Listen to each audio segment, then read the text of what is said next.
Buenos días, feliz sábado. Jeremías capítulo 33, versículo 3. Así dice Jehová: clama a mí y yo te enseñaré grandes cosas que tú no conoces. Hoy inicia el tercer trimestre de la misión adventista, división de África Centro-Occidental. El misionero de hoy se trata una escuela para Liberia. Darlington Tia creció en una iglesia cristiana. Su padre era diácono y su madre oraba por los enfermos. Su madre era una mujer muy consagrada, pero su padre no estaba tan consagrado porque pertenecía a una sociedad secreta. Cuando Darlington cumplió los 7 años, él pidió que se uniera a ella y le dijo: hijo mío, tu bisabuelo y los otros antepasados pertenecían a esta sociedad secreta y yo quiero que tú te unas a ella para cuando yo muera tú ocupes mi lugar.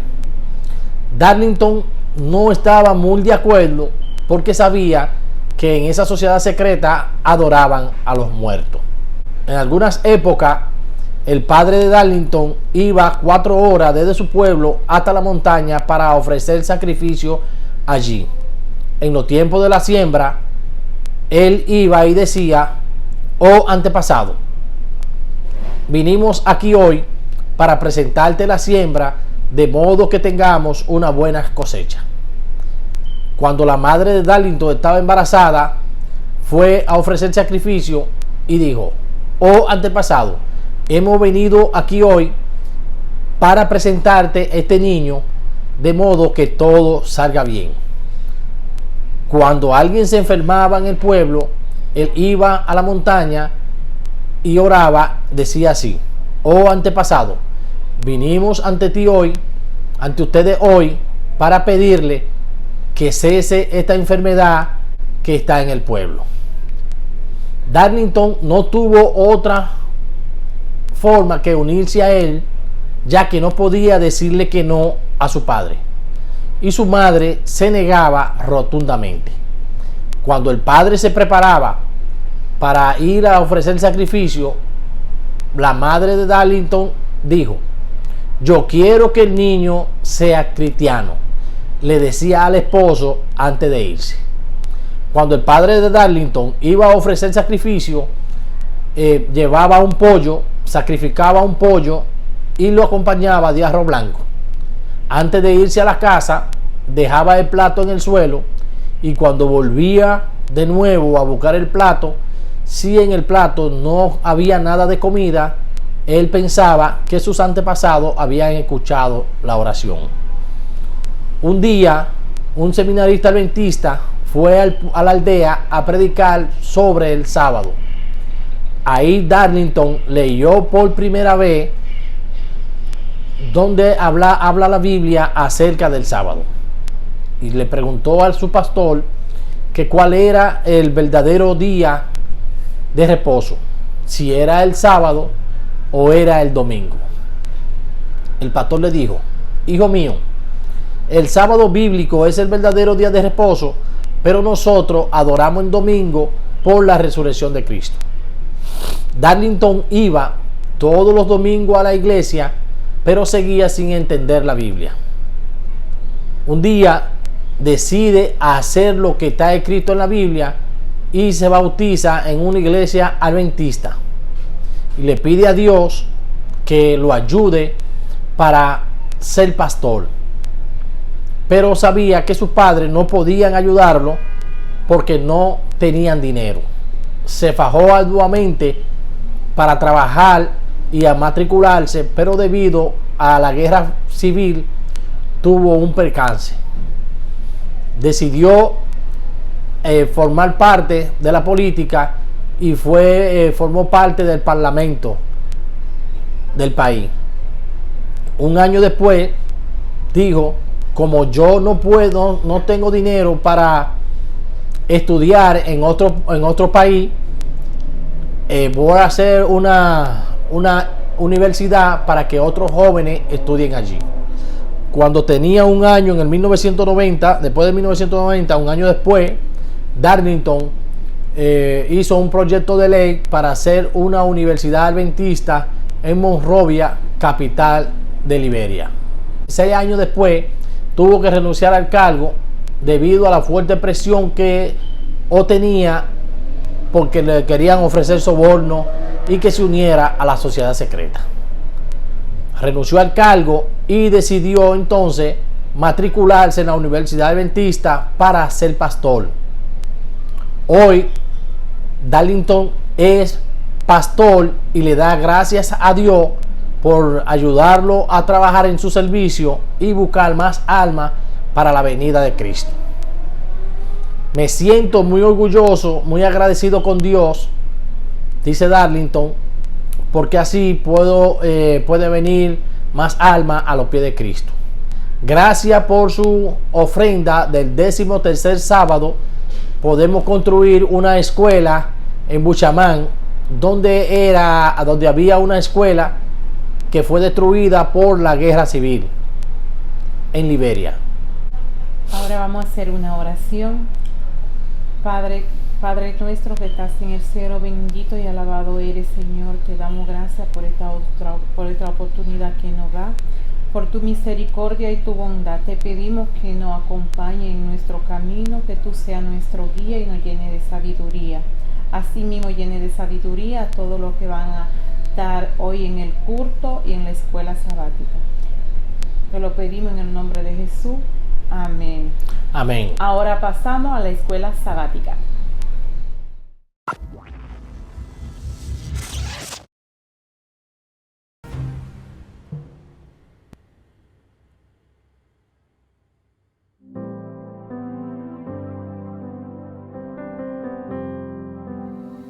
Un abrazo cordial, queridas iglesias. Estoy feliz de saludarlos en esta hora. Esta es nuestra segunda emisión después de que reabrimos las puertas de nuestros templos.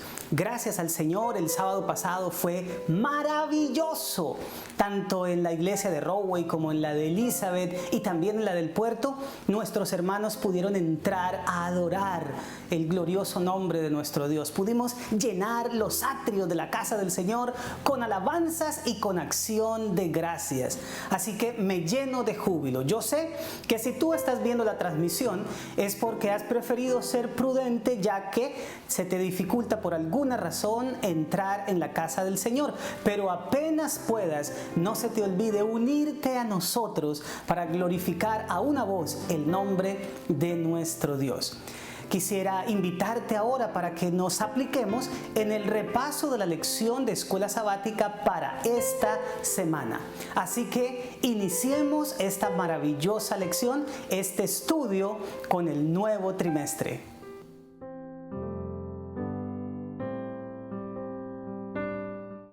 En esta ocasión estamos frente a lo que considero la lección más importante de todos los tiempos, ya que invita a llevar a cabo la razón por la cual existe nuestra iglesia, la misión evangelizadora. ¿Recuerdan ustedes el viejo eslogan de la escuela sabática? Antiguamente se la llamaba la agencia ganadora de almas. Aparentemente esto se ha ido diluyendo hasta convertirse solo en un mecanismo de estudio de la Biblia para miembros. Pero el Señor no nos mandó solamente a estudiar su palabra. Cuando Él dijo, id y haced discípulos, nos envió a compartir con otros sus enseñanzas y hacerlos seguidores suyos. Para este trimestre, el departamento de la Escuela Sabática de la Asociación General le pidió al reconocido evangelista mundial, el pastor Mark Finley, que resumiera sus 53 años de experiencia en la ganancia de almas y todo lo consignara en un folleto de 3 lecciones para que el remanente de Dios sea instruido en el cumplimiento de la misión. Les desafío, queridos hermanos, para que las enseñanzas de este trimestre no se queden solo en el plano de lo teórico, sino que cada día podamos llevar a la práctica los principios aprendidos, de tal manera que al finalizar estas lecciones hagamos amigos para Dios y le demos a quienes nos rodean el regalo más importante de todos, a Jesús, nuestro Salvador.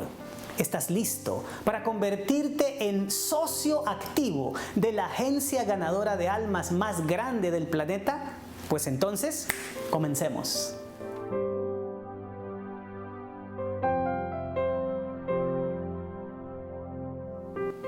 La importancia de esta lección se puede vislumbrar al reflexionar en la siguiente pregunta. Si Dios puede evangelizar el mundo sin ayuda de seres humanos falibles y faltos de compromiso, ¿por qué tanta insistencia en que tenemos que testificar? Pues este repaso busca encontrar la respuesta.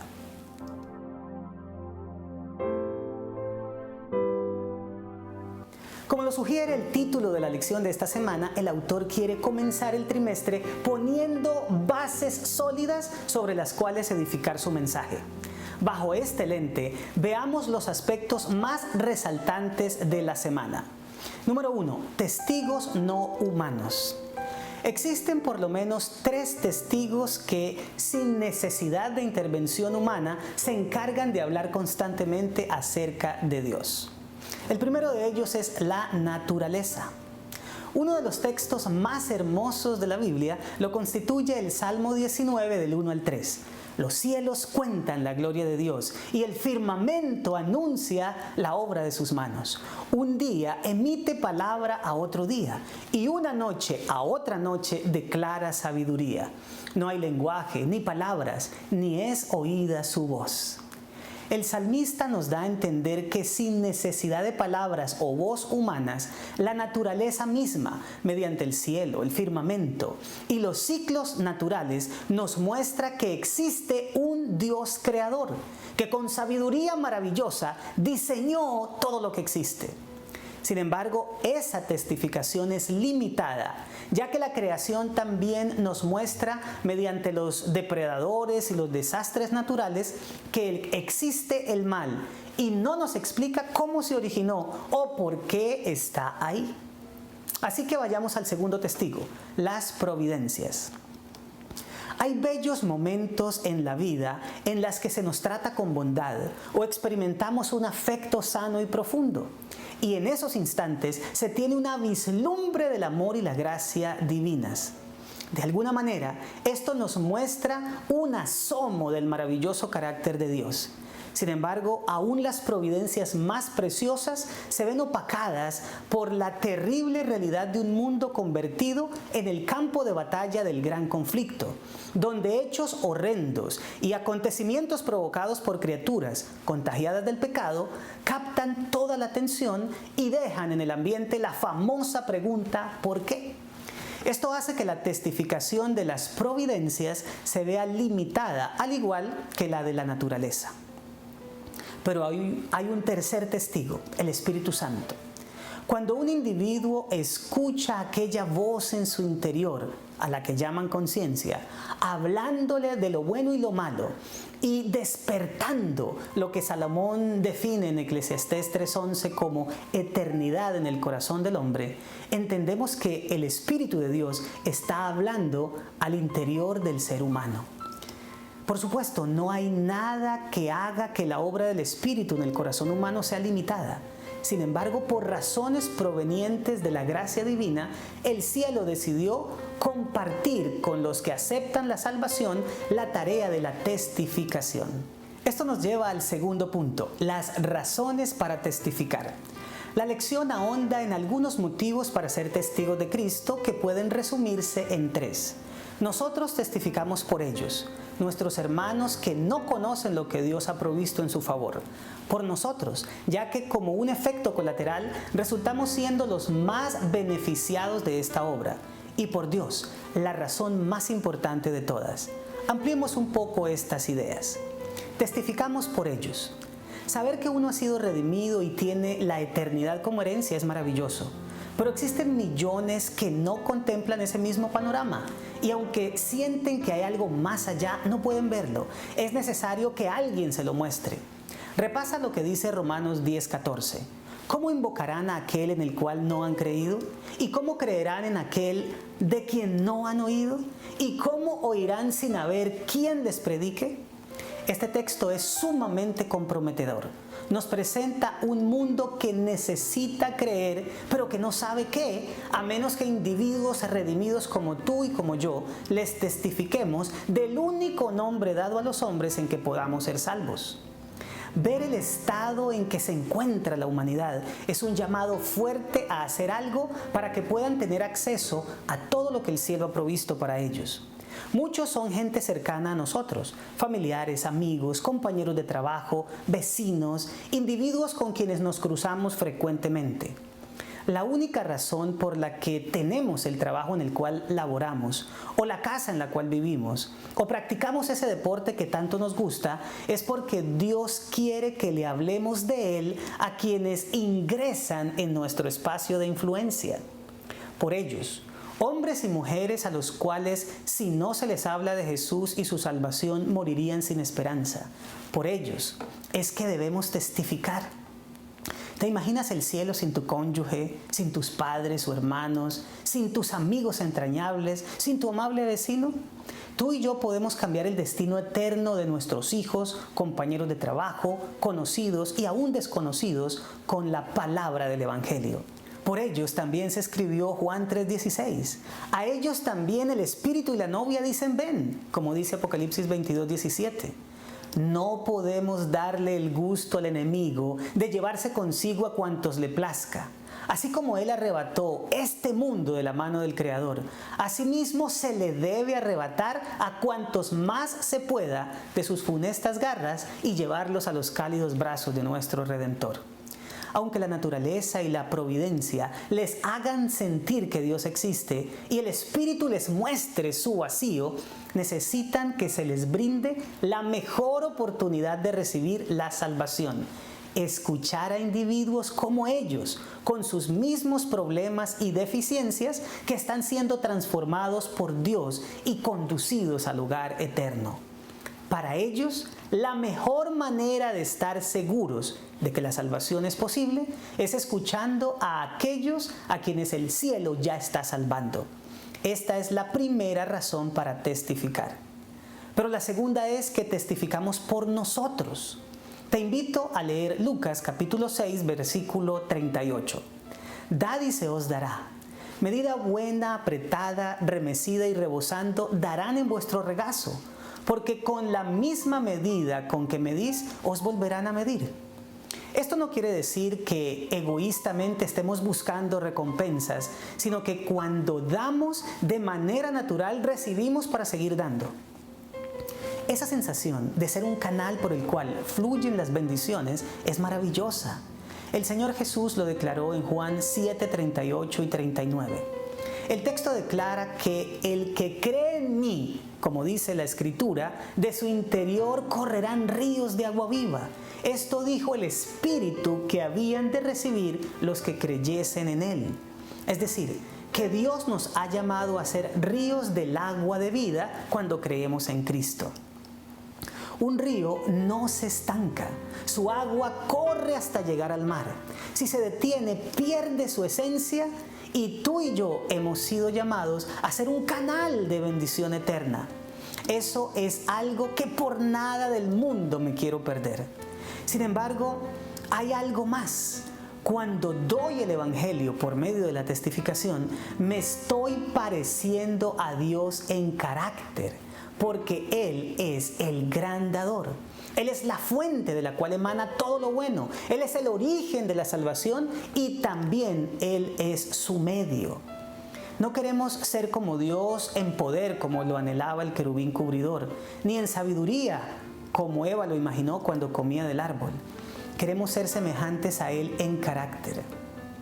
Juan 3:16 dice que Dios amó tanto al mundo, que dio a su Hijo unigénito para que todo aquel que en Él crea no se pierda, mas tenga vida eterna. Pues al parecernos a Él de manera natural, estaremos compartiendo el Evangelio que tanto anhela hacer llegar al mundo. ¿Recuerdas la historia de Zaqueo? Al final de ese relato, el Señor Jesús delineó su misión. Él dijo: porque el Hijo del Hombre vino a buscar y a salvar lo que se había perdido. Eso está en Lucas 19:10. Si yo quiero ser semejante a Jesús, sin duda la mayor bendición de todas, entonces debo buscar a los perdidos y llevarlos a sus pies. Cuando testificamos, nos llegamos a parecer a Dios en carácter, y los más bendecidos somos nosotros mismos. Por lo tanto, esta es otra razón para testificar. Pero existe una tercera: testificamos por Dios. Y en este punto tenemos 3 subdivisiones. Testificamos porque Él lo mandó. Testificamos porque queremos llenar de gozo el corazón del Señor. Y testificamos porque su amor nos impulsa. Si lo notas bien, en la parte final de cada uno de los evangelios se consigna la orden de Cristo para traer almas a sus pies. Mateo 28 y Marcos 16 son famosos por ser extremadamente explícitos en que Jesús, después de haber vencido el pecado y la muerte, nos envía como sus discípulos a predicar el evangelio en todo el mundo. El mensaje central de Apocalipsis también nos habla de un pueblo simbolizado por 3 ángeles espléndidos que tienen como misión predicar el evangelio eterno a toda nación, tribu, lengua y pueblo. Es decir, no solo la misión de Jesús es buscar y salvar lo que se había perdido. Cada seguidor suyo debe tener claro que su mandato es que continuemos con su misión, buscando al pecador y llevándolo a Él, la fuente de la salvación.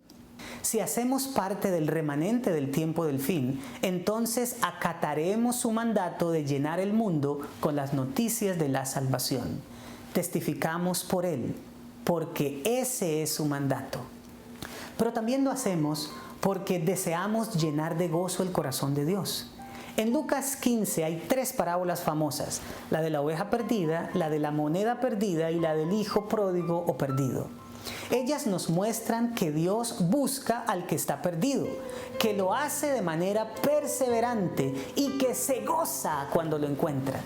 Hay una frase que resuena en ese capítulo y en cada una de esas parábolas: que hay gozo en el cielo cuando un pecador se arrepiente. Si buscas los versículos 7, 10 y 32 de Lucas 15, allí lo hallarás. Este mundo le ha traído suficiente dolor al corazón de Dios, con la entrada del pecado tras la caída, con la degradación de la humanidad, con la destrucción de la naturaleza, con el sufrimiento de los inocentes. Pero hay algo que alegra el corazón de Dios: que un pecador se arrepienta. Y eso se logra cuando tú y yo testificamos y uno de ellos escucha. La testificación debiera ser el estilo de vida de aquellos que quieren alegrar al Señor. Esa es una razón suficientemente poderosa para testificar. Pero hay más. Segunda los Corintios capítulo 5 versículo 14 dice que el amor de Cristo nos constriñe, es decir, nos motiva y nos impulsa. La mayor y más grande razón por la cual tú y yo hablamos a otros acerca de Dios es porque lo amamos por encima de todos y de todo. Obedecemos a su mandato de ser testigos por amor. Buscamos alegrar su corazón por amor. El Señor nos ha cautivado. Su misericordia nos tiene embelesados. Su carácter nos ha llegado profundamente. Su sacrificio nos dejó boquiabiertos. Ante tanto amor, nuestro corazón empedernido se enterneció y estamos dispuestos a hacer todo lo que Él desea, sencillamente porque lo amamos. Esa es la mayor razón para testificar. Y por eso no representa ningún sacrificio ni ningún esfuerzo. Es algo que hacemos con todo el gozo del mundo.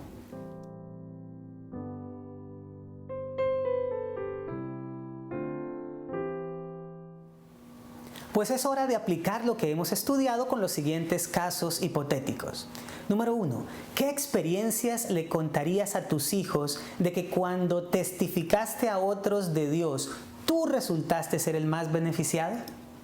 Segundo, ¿hay alguna persona a quien le ayudaste a cambiar el rumbo de su vida cuando le hablaste de Cristo?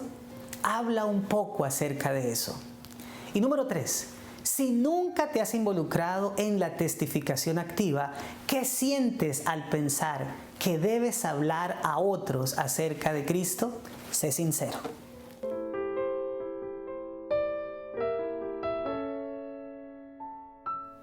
La única manera de que lo que estudiaste esta semana valga la pena es que lo lleves a la práctica. Comencemos por escribir una nota o un texto a alguien en el que le digas: amigo, quiero decirte que Dios te ama. Anímate a hacerlo.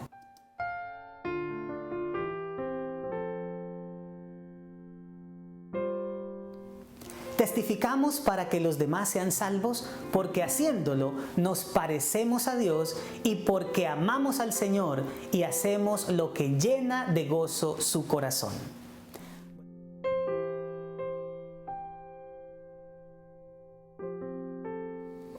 Y después de haber estudiado la lección, mis hermanos, solo me queda despedirme, invitarlos a que estén atentos para el culto divino y recordarles algunas cosas sencillas. Número 1, las transmisiones de los cultos del martes, del miércoles y de Ignite el viernes seguirán por este medio. Y por supuesto, el sábado en la mañana tendremos la escuela sabática y el culto divino. Para los hermanos de la iglesia de Elizabeth, recuerden que tenemos 2 cultos simultáneos, uno dentro del templo y otro fuera de él bajo la carpa. Las otras 2 iglesias de Rahway y del Puerto tienen la ventaja de que todos pueden entrar ahí dentro de la casa del Señor. Y para los que en el futuro van a continuar asistiendo a la iglesia de manera presencial, recuerden varias cosas. Número 1, cuando vayan a entrar, desinféctense las suelas de los zapatos en la bandeja adecuada para eso. En segunda instancia, tienen que desinfectarse las manos con el sanitizer que está puesto a la disposición. Y en tercer lugar, deben llevar el tapabocas todo el tiempo que dure nuestro servicio, mantener la distancia social de los 6 pies y evitar por ahora todo contacto físico con los hermanos. Un abrazo sincero y, como les dije hace un segundo, preparemos nuestro corazón para la palabra del Señor en el culto divino.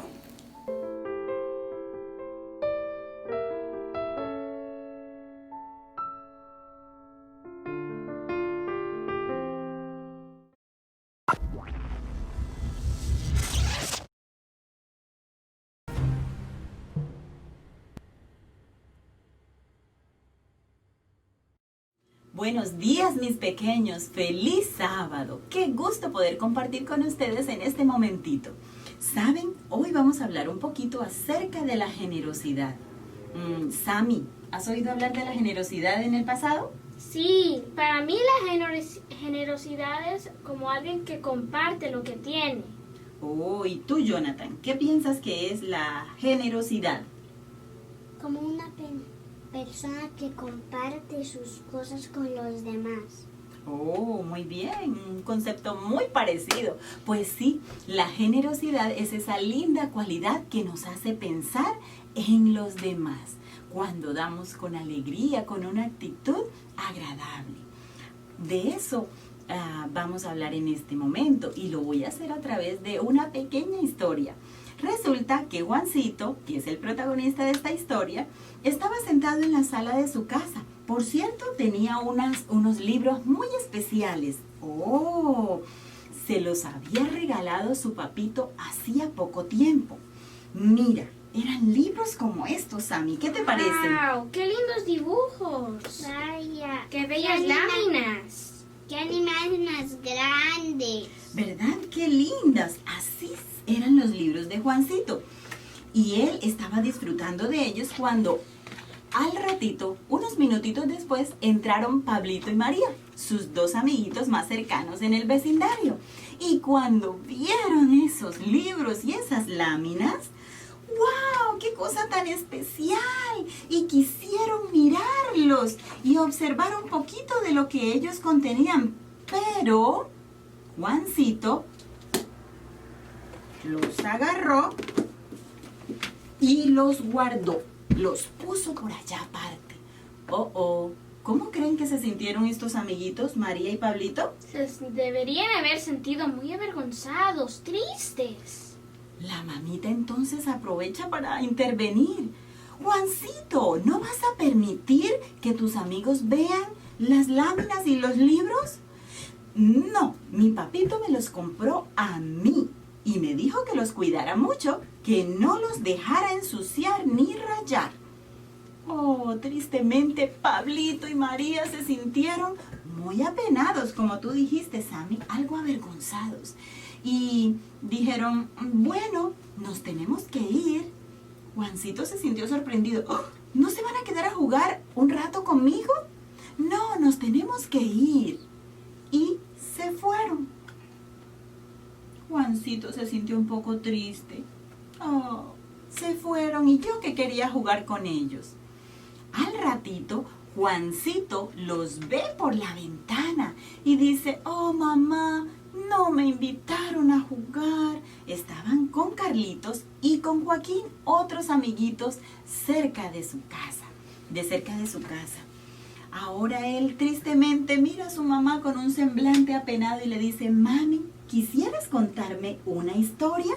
Y ella dijo, claro que sí, te voy a contar una historia especial. Entonces es cuando mami tiene la oportunidad de contarle. Un día, un hombre, que en realidad era un cazador, quería atrapar a un monito. Por aquí tengo uno. ¡Oh! Un monito como este. Él lo quería atrapar, pues era cazador. Tal vez con propósitos no tan nobles. Un monito como este quería atrapar. Y se dirigió a un bosque cercano y allí habían muchos de estos monitos, grandes y pequeños. Y un día se desplazó hasta allá y vio que habían muchos a la distancia, pero apenas él llegó, se fueron, se internaron entre los árboles para no dejarse ver. Él dijo, ¿cómo hago, Sammy? Este cazador pensó, ¿pero cómo hago? Y recordó una vieja táctica. ¿Saben en qué consistía? A los monitos les encanta la melaza. ¿Qué será la melaza? Es como una miel oscura, una miel como medio amarga. Y a los monos les encanta, Sammy. ¿Te encantaría una miel amarga así como esta? No. ¿Verdad? Bueno, por aquí tengo algo que va a simular lo que era la melaza. El cazador buscó un trapo y lo amarró y lo untó de mucha melaza. Y se consiguió un pequeño cántaro. Oh, ¿para qué este cántaro? Bueno, él dijo, voy a introducir aquí el trapo untado de melaza. Pero ¿saben? Este cazador lo hizo con su hecho pensado. En el pequeño cántaro cabe la mano pequeña del monito. Pero al tratar de sacar el trapo untado de melaza, el monito no iba a poder sacarlo, porque solo había el espacio para sacar su mano abierta, no su mano cerrada, no el puño cerrado. Bueno, esta fue la técnica que usó este cazador. Y fue al bosque y allá la colocó. ¿Y saben una cosa? Al ratito llegó Monito Travieso. ¡Wow! Atraído por un olor, ¿verdad? Cuando mami está preparando algo en la cocina, nos atrae el olor y vamos buscando el origen. ¿De dónde está ese olor? Pues así estaba Monito Travieso, Jonathan. Oh, buscaba, ¿de dónde viene ese olor? ¿De dónde viene este olor? Y de repente encuentra el tesoro y efectivamente, como lo pensó el malvado cazador, Monito Travieso, tantarán, introduce su mano allí y ¡guau! Él empieza a pelear con ese cántaro porque él le huele mucho, pero no puede sacar con su manita apretada el trapo, pues no la puede sacar. Hay el espacio suficiente solo para sacarla abierta. ¿Y qué sucede? El olor atrae a otros monitos. Mira, por aquí hay otros monitos. Muéstrenme quién más viene buscando el olor. ¡Oh! ¡Más monitos! Y se acercan al tesoro. Y ellos quieren probar. ¡Wow! ¿Quién vino por este lado? Jonathancito. ¡Vino Monito! Pero ¿saben una cosa? Vino Monito Dorado. Monito Dorado. Y este es un monito cafecito. Monito azulado. Monosílabo, dice Jonathan. Muy bien. Pues resulta que Monito Travieso estaba preocupado y algo malhumorado porque venían más amiguitos a quitarle su tesoro. Como quien dice, es mío, yo lo encontré primero. Y ellos también querían probar, pero él estaba allí preocupado de sacar su manita. Ay, pero de repente se escucha algo. ¡Oh! Y todos los demás monos se dan cuenta que viene el peligro, que viene el cazador y se van huyendo. ¿Y qué sucede? Monito Travieso está muy preocupado de sacar su melaza y él no se da cuenta que viene el peligro, viene el cazador y tristemente, ¡oh, caramba! ¿Qué pasó? Miren lo que sucede. Monito Travieso ha sido atrapado. ¡Qué pesar! Tristemente, este cazador tuvo éxito y se lleva a Monito Travieso. ¡Wow, Jonathan! ¡Qué cosa tan triste!, ¿verdad? Este monito no percibió el peligro. Oh, Juancito, que escuchaba la historia, dice, pero si no hubiera estado tan preocupado y distraído tratando de sacar el trapo con la melaza, se hubiera podido escapar con sus amigos. Sí, se tuvo que sentir muy solo, dijo el pobre Juancito. La mamita añadió, sí, es muy triste perder a los amigos, pero ¿sabes? ¡Wow! Él no percibió lo delicado de la situación. No, como es un mono, no supo distinguir entre la libertad y la delicia de probar la melaza. Mis queridos niños, Juancito en ese momento captó la lección de la historia de mamita, se identificó con ese monito. Oh, yo me parezco un poco a ese mono. No quise compartir con mis amigos. Y entonces ahora toma una decisión. Va y busca nuevamente sus libros de láminas. Y ahora dice, mamita, ¿será que me permites ir a encontrarme con mis amigos y compartirle de mi tesoro, de mis libros de láminas? La mamita, ¿tú qué crees que dijo, Sammy? ¿Lo dejaría ir? Le dijo, por supuesto que puedes. Yo creo que sí. Eso mismo fue lo que dijo la mami. Ve y juega con los amigos, comparte. Ellos estarán contentos de que hagas esto. Debe haber mucho gozo en nuestro corazón al momento de compartir. Debemos ser espontáneos y listos, prestos para compartir lo que el Señor nos permite. Como niños, siempre debe habitar en nuestro corazón el gozo de compartir, pues esto nos lo enseña Jesús, ¿verdad? Él mismo lo dejó escrito en su palabra allá en la Biblia, cuando dice, es más bienaventurado dar que recibir. Eso está en Hechos 20:35. Mis queridos niños, que el Señor nos permita ser generosos, pensar en los demás, pensar en la alegría y en el gozo que podemos producir con nuestros pequeños actos de bondad. Que el Señor me los bendiga y que tengan un feliz sábado. ¡Hasta pronto! ¡Feliz sábado! Adiós.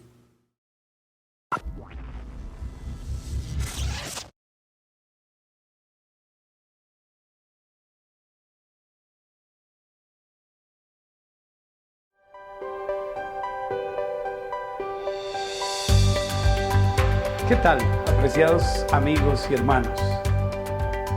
En esta hora estamos agradecidos con Dios porque a pesar de nuestro confinamiento, a pesar del aislamiento social, podemos estar en comunión con Dios y unos con otros. En esta hora queremos agradecer a Dios también por todas sus bondades, por la vida, y suplicamos que el Altísimo pueda guiar cada una de nuestras vidas y nos pueda ayudar para ser más solidarios y prepararnos especialmente para el reino de los cielos. Quiero elevar una corta oración con ustedes. Bendito Señor, al abrir tu palabra, y esperar de ti lo que tienes para hablarnos, suplicamos la unción del Espíritu Santo. Por eso en esta hora te invitamos y lo pedimos todo en el nombre maravilloso de Jesús. Amén. En una termonuclear, una de las grandes termonucleares que hay en el mundo, un grupo de seguridad estaba revisando todo lo que hacían los empleados al salir de ella. En esa planta nuclear, como ustedes y yo sabemos, hay elementos muy pequeños, muy costosos, y también hay unas reglas de seguridad muy estrictas. Así que el pastor Dupertois, en su libro El Carpintero Divino, cuenta esta historia que quiero compartir con ustedes hoy. Uno de los trabajadores, al salir en la tarde, llevaba una carretilla llena de aserrín. Así que la vigilancia, los de seguridad, lo detuvieron y empezaron a revisar y a hurgar muy estrictamente y muy minuciosamente en el aserrín para ver que no llevara nada que pudiera robar de la planta. Así que miraron durante buen tiempo y como no encontraron nada, le dijeron, bueno, está bien, siga. Al otro día, la misma situación. Otra vez el hombre con la carretilla de aserrín. Ellos buscaban, revisaban, se preguntaban, se miraban, ¿qué ocurrirá? ¿Por qué este hombre trae esa carretilla llena de aserrín? Y así sucedió durante toda la semana. Entonces, ya más por curiosidad, el equipo de seguridad y vigilancia privada entró a analizar qué era lo que ocurría. Hicieron una particular investigación, fueron a llamar, a ver cámaras, todo, y finalmente lo citaron ahí a la oficina, lo entrevistaron, y este hombre confesó que en realidad había estado robando carretillas toda la semana. Es bastante risible la historia, porque a veces nos ocurre así. Estamos tan pendientes de las cosas pequeñas que dejamos pasar las cosas más grandes. Y en realidad eso es lo que ocurría en el tiempo de Jesús. El tiempo en que vivía Jesús, él llamó a los fariseos ciegos, guías de ciegos, porque les dijo en Mateo 23:24, ustedes cuelan el mosquito, pero se tragan el camello. Ciegos, guías de ciegos. A veces descuidamos lo esencial, lo importante de la vida cristiana y nos detenemos en pequeñeces que tal vez no son lo que nos indican qué es lo que quiere el Señor para la vida eterna. Quisiera también en esta hora proponerles algo. Quiero proponerles que le demos la importancia vital a la ciudadanía del reino de los cielos. Quiero que nosotros nos dediquemos a mirar en el Sermón del Monte cómo nuestro Dios nos ha dejado claramente esbozado los requisitos, las responsabilidades y cómo ser representantes del reino de Dios. Entonces, voy a invitarlos para que vayamos a la palabra de Dios y busquemos en el capítulo 5, 6 y 7 de San Mateo. Vamos a mirar capítulos 5, 6 y 7 de San Mateo. Y vamos a adelantar para que podamos mirar lo que dice la palabra de Dios. En el capítulo 5, versículo 1 en adelante dice, y viendo las multitudes subió al monte y sentándose sus discípulos vinieron a él. Y abriendo su boca les enseñaba diciendo, bienaventurados los pobres en espíritu, porque de ellos es el reino de los cielos. Bienaventurados los que lloran, porque ellos serán consolados. Bienaventurados los mansos, porque ellos heredarán la tierra.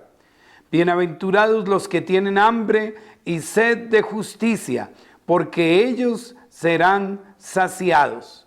Bienaventurados los misericordiosos, porque ellos alcanzarán misericordia. Bienaventurados los de limpio corazón, porque ellos verán a Dios. Bienaventurados los pacificadores, porque ellos serán llamados hijos de Dios. Bienaventurados los que padecen persecución por causa de la justicia, porque de ellos es el reino de los cielos.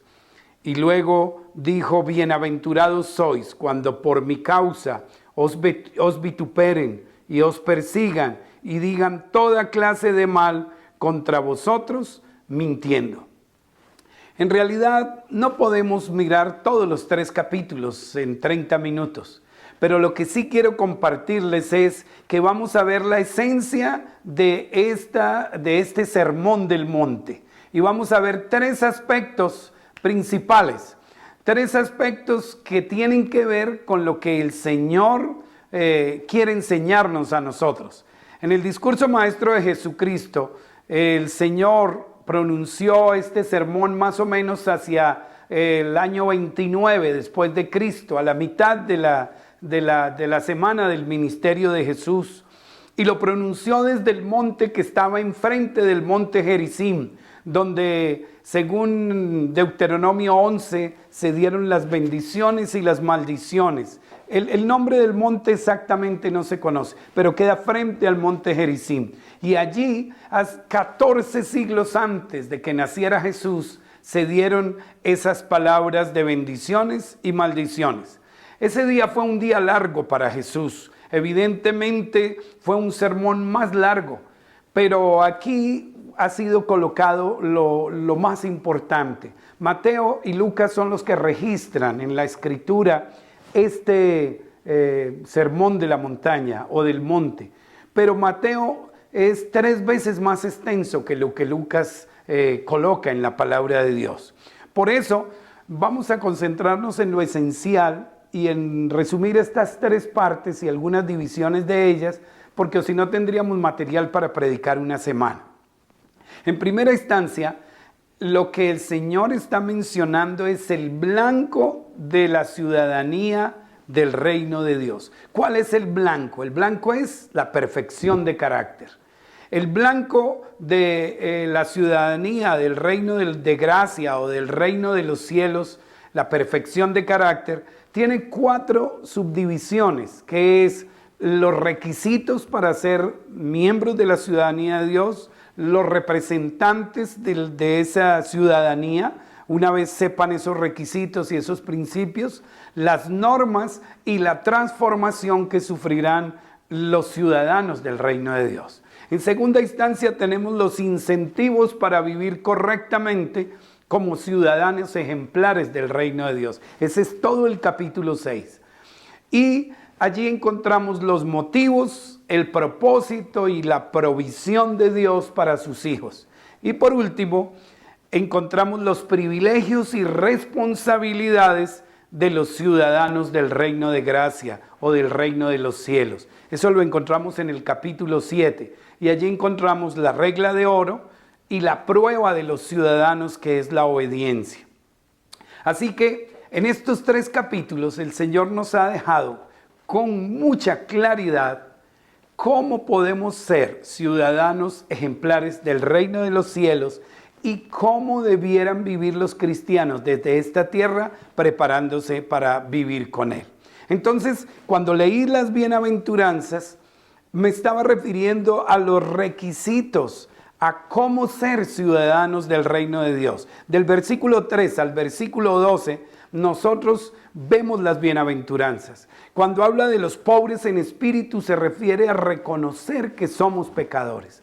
Mi apreciado amigo, ¿reconoces que eres un pecador? ¿Reconoces que necesitas a Jesús? Si reconoces que eres pecador, entonces, desde luego, ya eres un pobre en espíritu. Qué rico cuando nosotros podemos reconocer. La mayoría de personas les cuesta o nos cuesta reconocer nuestros errores. Pero el Señor dice que mientras no lo reconozcamos, va a ser muy difícil que nosotros entremos al reino de Dios. Después dice, bienaventurados los que lloran, ¿Por qué lloran esas personas? ¿Por qué son bienaventuradas, felices, dichosas los que lloran? Porque ellos lloran por haber pecado, por haber ofendido a su amigo, a Dios, su supremo hacedor y creador.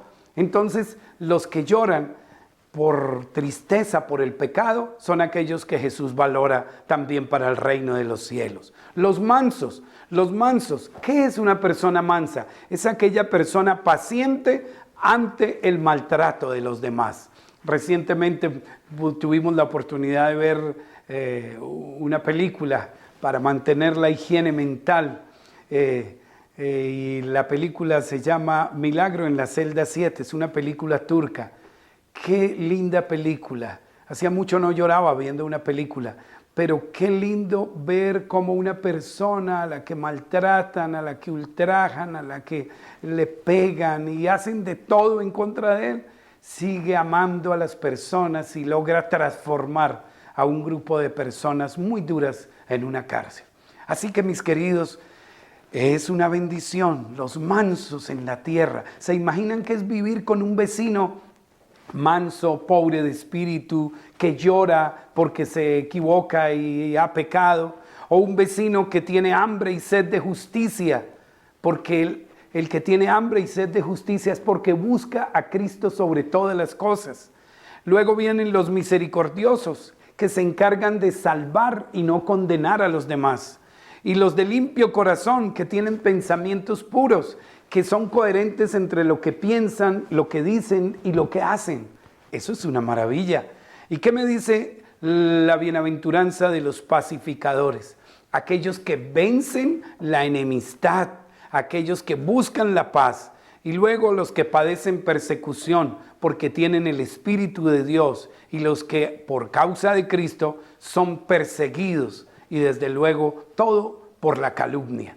Mis queridos amigos, ¿no les parece maravilloso un mundo, un barrio, un centro de vivienda, un conjunto residencial donde las personas que vivan allí tuvieran estas características? Pues bueno, eso es lo que el Señor ha dicho. Estas personas son las que pueden vivir en el reino de Dios. Y Él nos ha pedido desde el Sermón del Monte, hace más de 2000 años, que por favor viviéramos de acuerdo a esos principios para prepararnos para vivir con Él por la eternidad.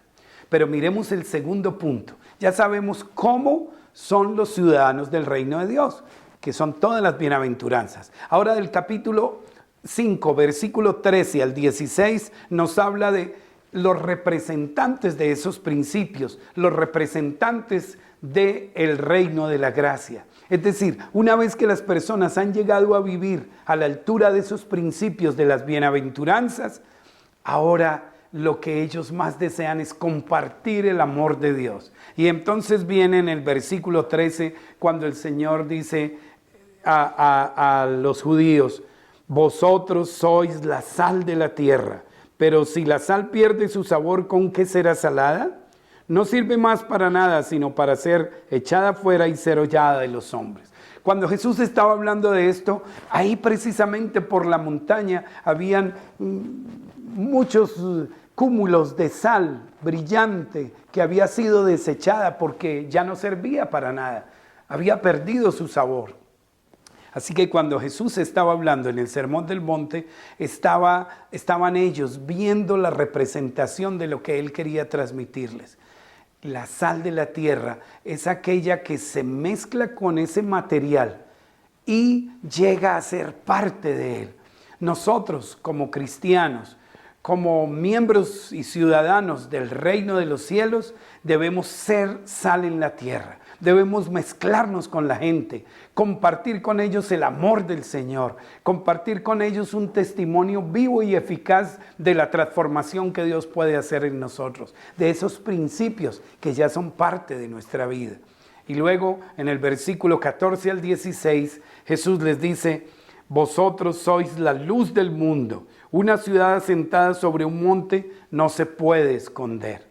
Mis queridos, La luz y la sal son los cristianos llamados a compartir. Dios buscó un pueblo y Dios le estaba diciendo a los judíos, yo quería de ustedes que ustedes fueran un pueblo especial, que ustedes fueran un pueblo maravilloso, que no se convirtieran en mis consentidos, en mis hijos, en mis queridos. No.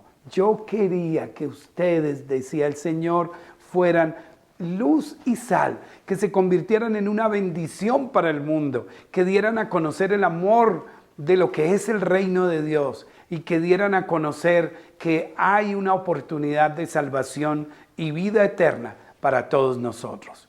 Mis queridos amigos, lamentablemente el pueblo judío no entendió esta realidad y creyeron que eran exclusivos y llegaron a pensar que los demás no eran merecedores de esta bendición. En tercer lugar, ¿cuáles son las normas de conducta de ese blanco alcanzar que es la perfección de carácter? Si ya tenemos los principios de las bienaventuranzas y ahora somos luz y sal en la tierra, el Señor entonces viene a hablar de la ley de Dios, la espiritualidad de la ley. Y sabe, cuando el Señor dio los 10 mandamientos en el monte Sinaí, fue con truenos, relámpagos, era algo pavoroso. Ellos le tuvieron que decir a Moisés, por favor no hable Dios con nosotros, habla tú con él y tú nos cuentas a nosotros.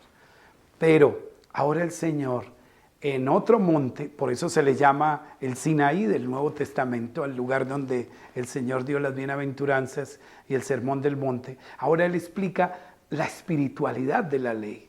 Y entonces en el capítulo 5, versículos 17 al 47, que es la más extensa porción del sermón del monte, Él habla de cumplir la ley de Dios, pero no cumplirla como la habían cumplido todos los antepasados de ellos, de una manera rigurosa, de una manera estricta, pero sin sentir y sin saber lo que realmente estaban guardando. Entonces vienen esas palabras lindas, como por ejemplo en el versículo 21, el Señor les dice, oísteis que fue dicho por los antiguos, no matarás, y cualquiera que matare estará expuesto a juicio.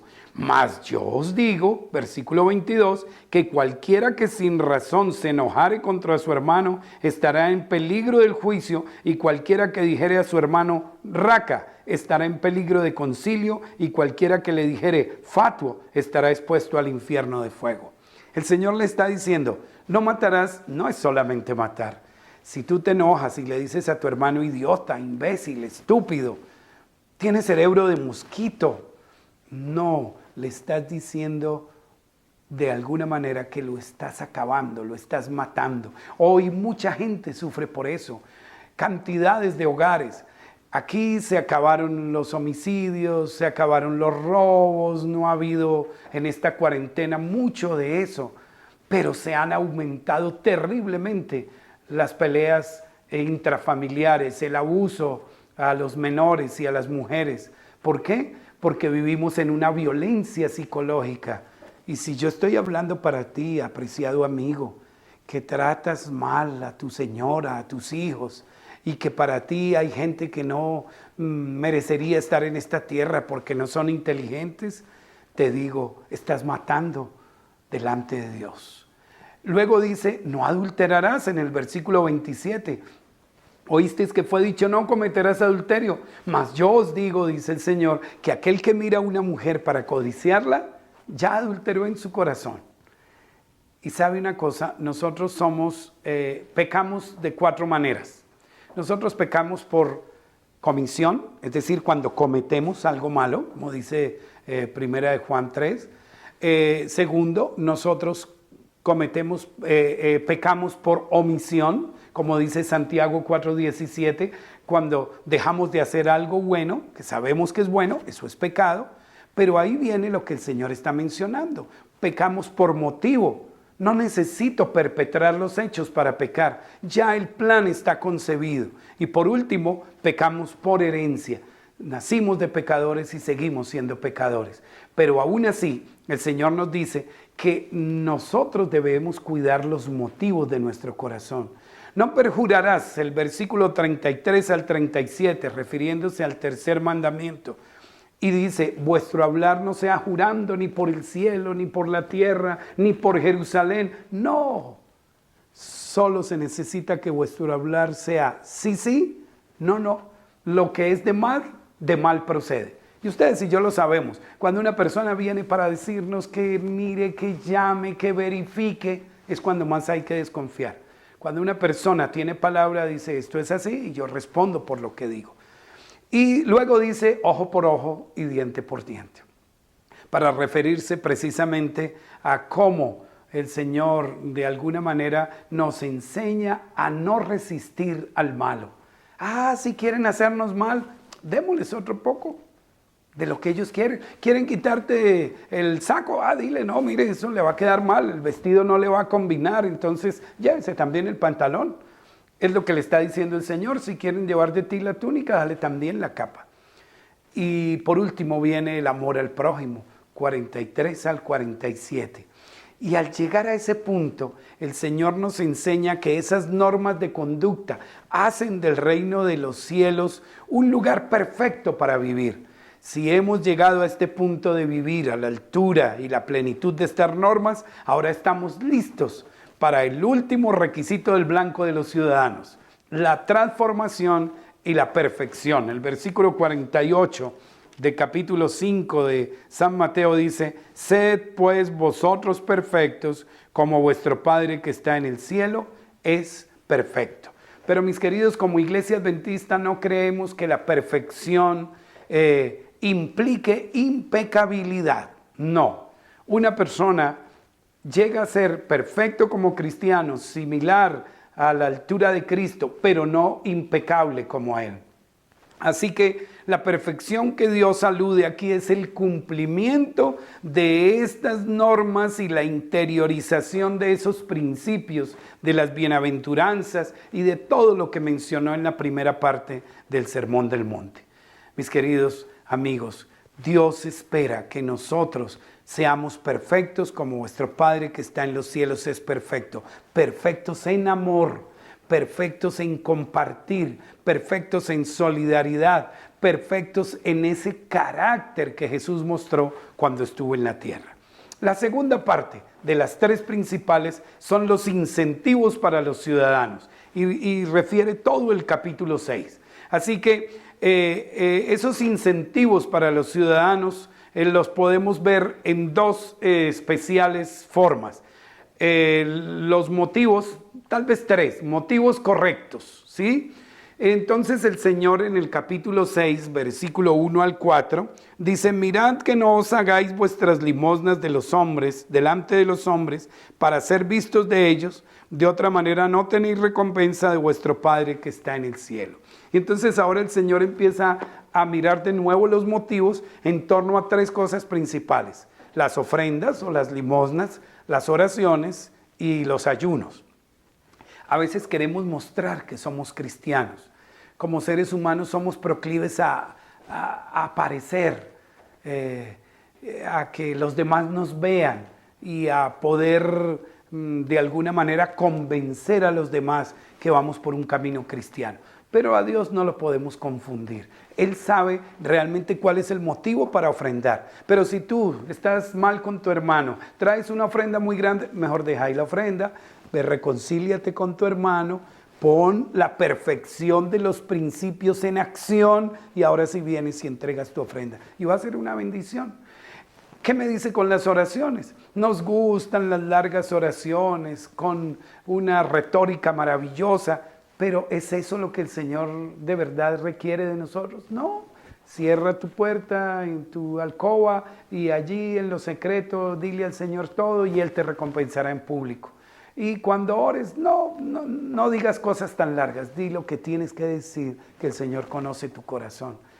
Y por último, el ayuno. No es mostrar que estamos ayunando y hacer que todos los demás sepan que eso sucede. No, es ese ayuno contrito de corazón para decirle, Señor, te necesito, solo no puedo. Y en segundo lugar, para los incentivos no son solo los motivos, sino el propósito de la vida. Y son los tesoros en el cielo y no en la tierra. El propósito de la vida es precisamente que nosotros hagamos tesoros en el cielo y no nos dediquemos a pensar aquí en la tierra cuando de todas maneras queremos que el Señor nos lleve a la vida eterna. No, nuestros tesoros tienen que hacerse en el cielo. No podemos servir a Dios y a las riquezas. Si alguien desea el reino de los cielos y desea la riqueza, está equivocado. Es muy diferente lo que hizo el Señor con Salomón. ¿Qué quieres que te dé? Y él le dijo, sabiduría, aprender a diferenciar entre el bien y el mal. Él le estaba diciendo, quiero servirte, quiero obedecerte. Bueno, como no pediste para ti riquezas, de todas maneras te las voy a dar. Eso es algo que el Señor nos dice en el siguiente párrafo, cuando habla de la provisión, que Dios provee lo necesario. Pero el tesoro nosotros debemos buscar que sea en el reino de los cielos. Y la tercera parte de los incentivos no son solo los motivos, el propósito de la vida, sino que Dios provee lo necesario. Y ahí encontramos en Mateo capítulo 6, desde el 25 al 34, una de las porciones más interesantes de la Sagrada Escritura. Darle el primer lugar a Dios nos ayuda a alcanzar el mayor incentivo, tener paz con Dios y vivir felices con lo que tenemos. Y entonces él menciona los lirios del campo, cómo crecen, no trabajan, no hilan, pero ¿hay alguien que se vistió mejor que ellos? No, ni siquiera Salomón con toda su gloria. El Señor nos está diciendo, no se concentren en nimiedades, no se concentren en esas añadiduras. Yo les puedo dar eso y mucho más, pero concéntrense en darme el primer lugar a mí. Busca primero el reino de Dios y su justicia, y todo lo demás será añadido. Basta a cada día su propio mal. Yo creo que nunca nos había salido tan especial esta palabra de Dios como en esta cuarentena. No nos preocupemos si se va a alargar, si se va a cortar, qué va a ocurrir. Basta a cada día su propio mal. Y es tal vez uno de los resúmenes de la Escritura, de las partes importantes del Sermón del Monte. Para tener esos principios, esas bienaventuranzas, para hacer luz y sal a la tierra, para tener motivos correctos, tenemos que darle el primer lugar a Dios en nuestras vidas. Y por último, los privilegios y responsabilidades del ciudadano del reino de los cielos. Qué lindo será tener esa ciudadanía en el reino de los cielos.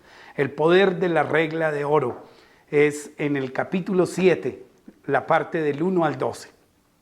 No juzgar a los demás, pedir, y el Señor dijo, pedid y se os dará, y luego en el versículo 12 la regla de oro. Mis queridos, para mí, personalmente, después de ver el Sermón del Monte, la parte culminante, la parte linda es la regla de oro. Yo tardé tal vez unos 20 años para entender la regla de oro, pero cuando logré personalmente dejar que el Señor me enseñara a ponerme en el lugar de los demás, en los zapatos de los demás, mi vida ha sido diferente. Porque la regla de oro nos resume todo lo demás que el Señor nos ha dicho. Cuando yo hago por los demás lo que quisiera que hicieran por mí, mi vida es diferente. Vivo feliz, me encanta ver feliz a los demás que progresan, que tienen lo mismo que de pronto yo quisiera tener, pero qué rico que ellos lo tienen. La regla de oro es la esencia de las relaciones humanas, y las relaciones humanas es la esencia de la vida del cristiano. ¿De qué nos sirve? ¿De qué nos sirve si tenemos tantas cosas para dar, tantas cosas para enseñar, pero no tenemos unas buenas relaciones humanas para que ellos puedan recibir de nosotros todo lo que queremos darle? Por eso es tan importante la regla de oro. Y finalmente, la prueba de la ciudadanía. ¿Cuál es la prueba de la ciudadanía? La obediencia. Y entonces el Señor habla de dos puertas. La puerta amplia en San Mateo capítulo 13, hasta el 23, pero el 13 y 14 habla de las dos puertas, la puerta ancha que lleva a la perdición y la puerta angosta que lleva hacia la vida eterna. ¿Sí? Obedecer implica muchas cosas, pero algunas personas piensan que la obediencia es un un muro que nos impide la libertad, pero lo que no saben que es una barda que nos impide caer al abismo. Así que la obediencia es la prueba de la ciudadanía en el reino de los cielos. En el capítulo 7, versículo 15 al 23, entonces habla de los falsos profetas, que vienen vestidos de ovejas, pero son lobos, rapaces. Y entonces él dice, por sus frutos los conoceréis.